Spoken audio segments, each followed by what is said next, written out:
Hello, my name is Katie Groves, and this is a continuation of my story, Part 1, which you can find linked below. I left off talking about the ways in which ritual abuse survivors, mind control survivors, are received by the general public and by people who are still in the cults after they break free. I actually don't remember how that flowed or the continuity of it all went because of my DID. I don't even remember what I was talking about. But I believe that the next thing that I was going to talk about was about how I personally know that what I went through really happened to me. I spoke about having some pieces of memory that never split off, that remained integrated, that were proof that I was trafficked, sexually abused, and programmed. That terrible atrocities were going on. My abusers did not intend for me to remember.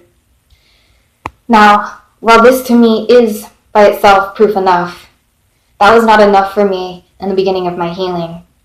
I needed hard, physical, tangible proof that I was not making this all up, that I was not crazy or delusional. Don't like the word crazy, but we'll go with delusional. I was not delusional. That I had not false memory syndrome or any of that stuff. I hate that phrase. And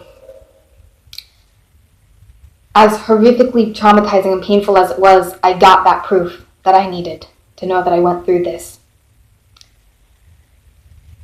Not too long after I began to awaken,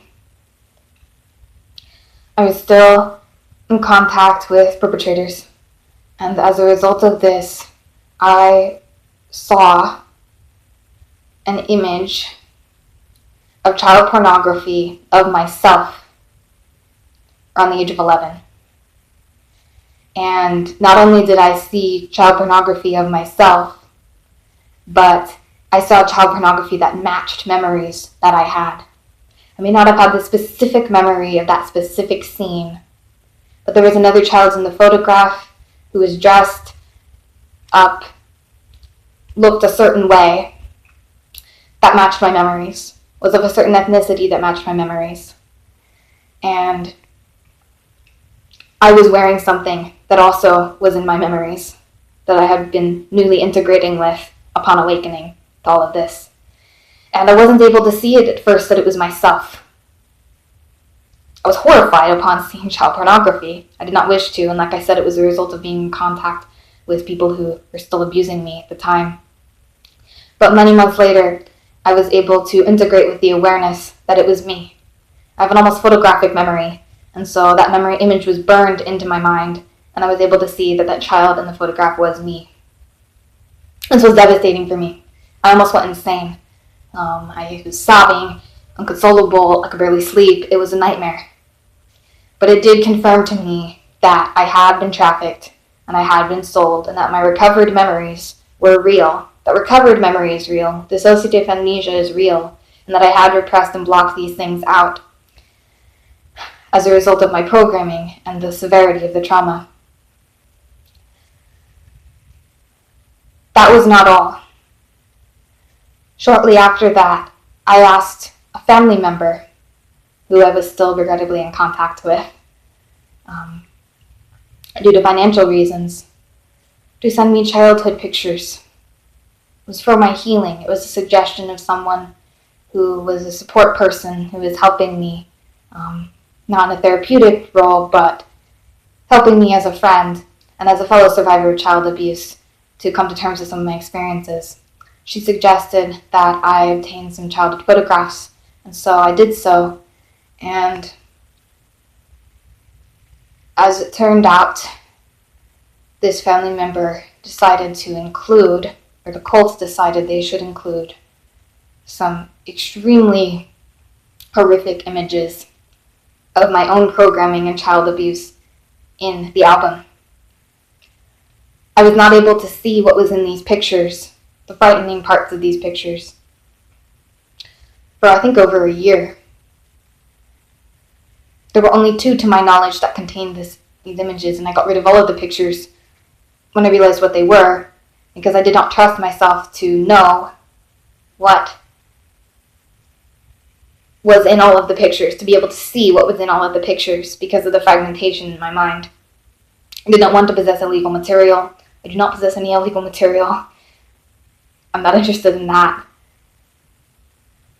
I am a law-abiding citizen now. And so I discarded those images. But I did have in my hands photographs of programming sessions and of snuff in the programming sessions and child sexual abuse that I endured. It was a horrible, horrible thing to talk about, but it is true. So I know for a fact that I went through these things. I did not just see these pictures. I took them to authorities, knowing full well that I could not fully disclose who had abused me, and knowing full well that nothing would legally be done.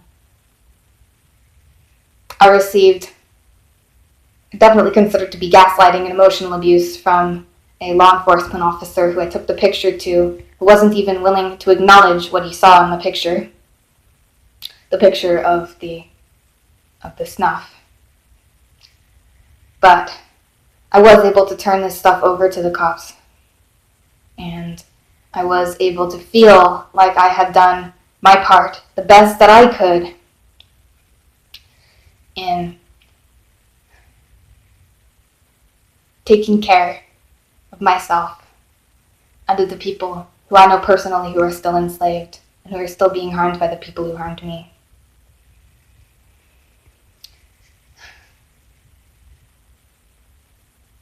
When I was 14 years old, I was reprogrammed for dysfunction, for drug addiction. I was given a new name, a new identity internally, and I was taken out of school, or more accurately, I was repeatedly enrolled in school and then programmed to fail so that I would believe that I was inept, I was incapable, and I no longer had a place in this world. Academics was everything in my family. My father was very wrapped up in Ivy League culture, and I was to go to Harvard or I was to be a failure. That is what I was told. I was supposed to be this Ivy League debutante on the surface and this occultic master snuff queen under the surface. That is the reality of what I went through. That is the reality of who I was supposed to be. So when I was pulled out of school, I lost everything inside. I lost my identity. And more accurately, not just pulled out of school, but like I said, when I was forced to repeatedly fail, I did not know that I was being programmed. I just knew that I couldn't think anymore. I couldn't function anymore. And I was encouraged to use drugs. Not the drugging that was forced upon me, but I was programmed to quote-unquote choose them, to be aware that I was using them. And while of course this was forced upon me, I did not know that this was forced upon me. I thought this was my choice, and I thought that now that I was no longer able to handle school, drugs were the life for me. I became addicted to crystal meth in my conscious personality at the age of 16, and that was when I really went through the existential crisis and the transformation that has led me to break free now. My video is about to time out again, so please join me for part 3. Thank you.